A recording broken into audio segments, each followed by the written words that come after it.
Déjà, chez toi, c'était difficile. Tu penses qu'à l'extérieur, ça va te donner le lait. Donc, il faut rester motivé. Les enfants ne font pas l'aventure. Les aventuriers, ce sont les beaux ailleurs. Les gens forts d'esprit, les gens forts là. Parce que ce que tu vas rencontrer, ça ne donne pas le lait. Alors, mon frère, ma soeur, tu es arrivé sur le terrain. Aujourd'hui, nous parlons de comment s'installer et trouver le travail à l'étranger. Je suis la lionne ambitieuse sur Capos TV. Reste scotché.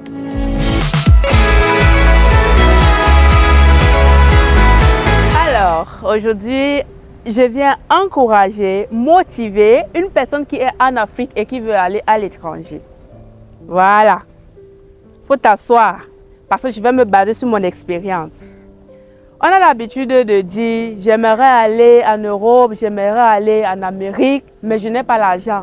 C'est bien déjà de penser, parce que nourrir l'esprit, c'est préparer ce qui va arriver. Tu ne peux pas rester comme ça, tu dis que j'aimerais avoir telle chose et tu ne prends pas de dispositions. Ou alors peut-être que tu vas voir quelqu'un dans la rue qui est devenu, ou qui s'est acheté une voiture. Et tu commences à, je sais pas, à parler dans ton cœur, il a acheté la voiture et tout. Toi aussi tu peux avoir la voiture, ne te sous-estime pas. Tu peux aussi acheter la voiture. Peut-être que tu vas regarder ta situation aujourd'hui, tu vas dire, bon, je n'ai pas l'argent, je n'ai même pas un travail qui me permet d'avoir une voiture même dans 10 ans. Non, non, non. Nourrir l'esprit. Quand tu nourris l'esprit et tu prends des dispositions, à côté de cela, il ne faut pas oublier la prière. Parce que Dieu bénit les efforts. Ne reste pas à la maison, tu mets les genoux au sol tous les jours, tu dis que tu pries pour que Dieu te donne telle ou telle chose. Il faut travailler. C'est dans ce travail que Dieu va te bénir. Travailler, prier. Et c'est là que Dieu va bénir. Alors, je me base de mon expérience. Comment est-ce que je suis arrivée à l'étranger?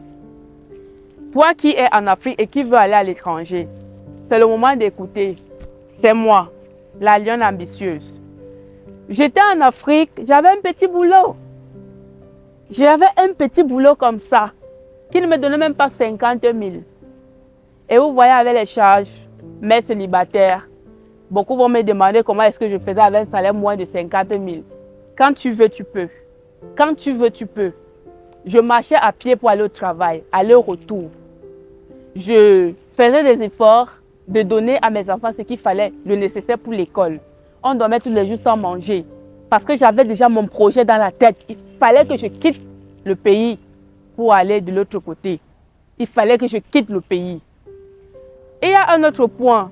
Lorsque tu poses un projet à un parent, une sœur, ou alors quelqu'un qui a un moyen de t'aider, il faut d'abord avoir quelque chose. Tu vas peut-être dire que, bon, papa, je veux que tu m'aides à aller à l'étranger. Voici ce que j'ai. Le père va réagir très rapidement même. Ils aiment compléter, ils n'aiment pas donner. Ne pas bras ballants et dire que je vais aller en Europe. Je n'ai pas l'argent. Je veux que tu m'aides à aller en Europe. Mon frère, ça ne marche pas. Ça ne va pas marcher. Il faut que tu aides déjà tes propres économies afin d'aller maintenant vers ton parent, ta soeur, quelqu'un que tu sais qui peut t'aider et dire que bon voilà, j'aimerais vraiment aller, je ne sais pas, en Europe, en Amérique. Voici ce que j'ai. Est-ce que tu peux me compléter? Même s'il faut prêter, hein? Même s'il faut prêter, lorsque tu arrives et tu rembourses. Donc, dans mon déroulement, c'était vraiment très difficile. C'était difficile même de manger, c'était difficile d'envoyer les enfants à l'école.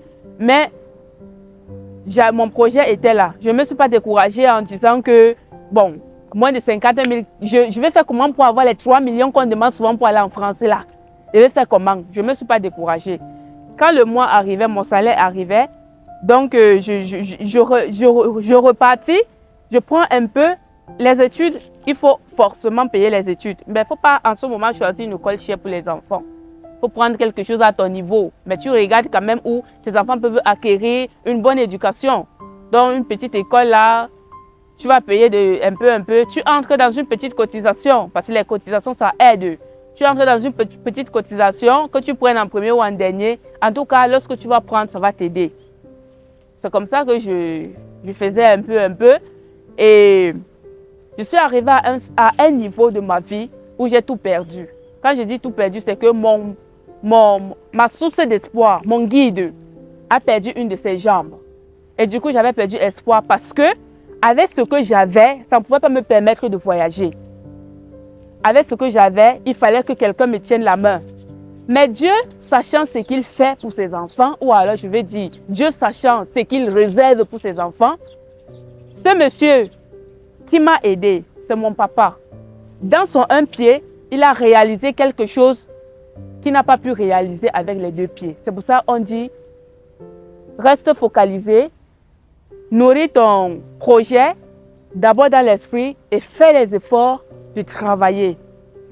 Donc, je suis allée au bout de peut-être 5 ans comme ça, de mon rêve, que j'avais déjà mon rêve, ça faisait 5 ans. J'ai dit, bon papa, voici ce que j'ai, est-ce que tu peux m'aider? Vraiment, je veux aller dans tel pays. Je veux aller dans tel pays, mais ce que j'ai ne suffit pas. Je veux d'abord commencer par ce pays parce que les moyens ne sont pas assez exagérés. Bon, le père n'est pas compliqué, il a pris un peu, il a donné, j'ai complété. C'est comme ça que je suis arrivée.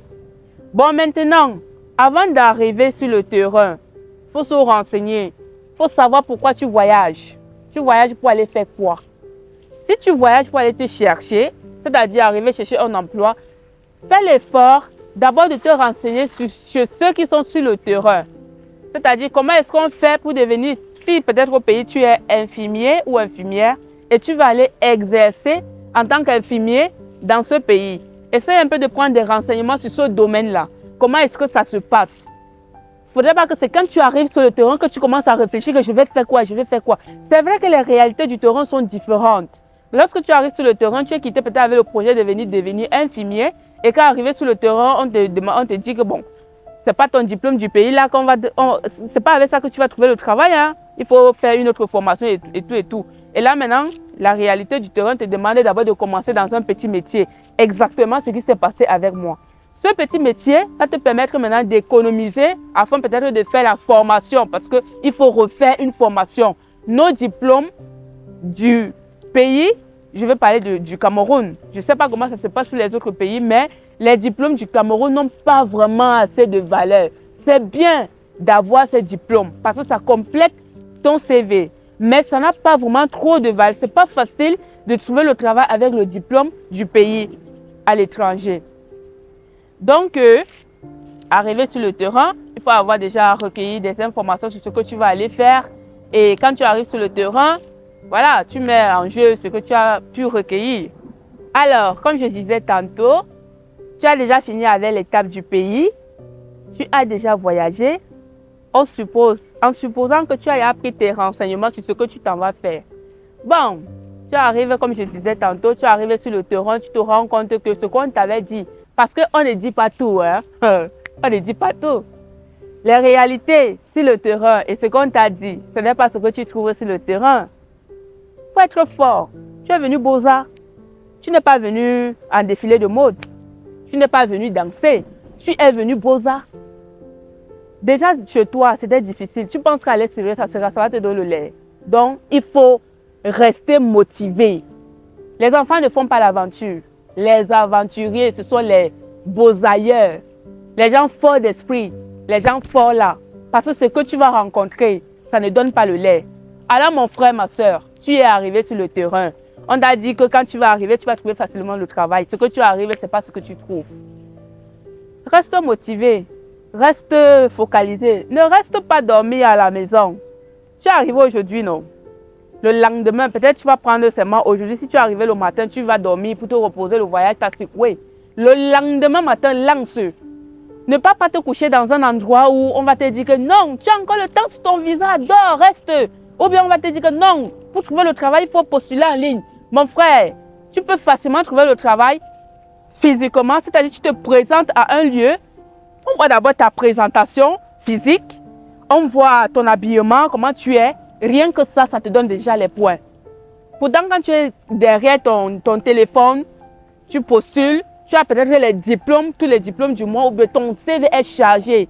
Mais tu n'as pas plus de chance, justement parce que bon, derrière, tout le monde peut se placer derrière le téléphone et dire du n'importe quoi. Ou alors même les CV même là. Tout le monde peut charger son CV, pourtant ce n'est pas ce que tu connais. Quand tu te présentes physiquement, tu peux peut-être tomber sur un travail, on va te dire, ton interview là, c'est l'essai. Donc on veut te voir à l'essai. On veut voir ton œuvre. Par exemple, un mécanicien, tu es en train de chercher, tu arrives dans un garage, tu vas présenter le CV. On va te dire, Mola, laisse-nous les affaires de CV. On connaît ce que vous mettez dans vos CV là. On veut te voir. Maintenant, on te met au travail. Il faut que tu montres que tu sais faire ton travail. C'est pour ça que je disais, la présentation, dans le physique, la présence. Lorsque tu vas te mettre au travail, tu vas peut-être démonter le pneu ou alors je ne sais pas trop ce qui concerne les mécaniciens là. Tu vois comment tu gagnes le travail. Pourtant, si tu étais resté dans ton birthplace, je vais dire ça comme ça, tu te dis que tu as encore le temps sur ton visage, tu dors et tout, tu ne vas pas trouver le travail.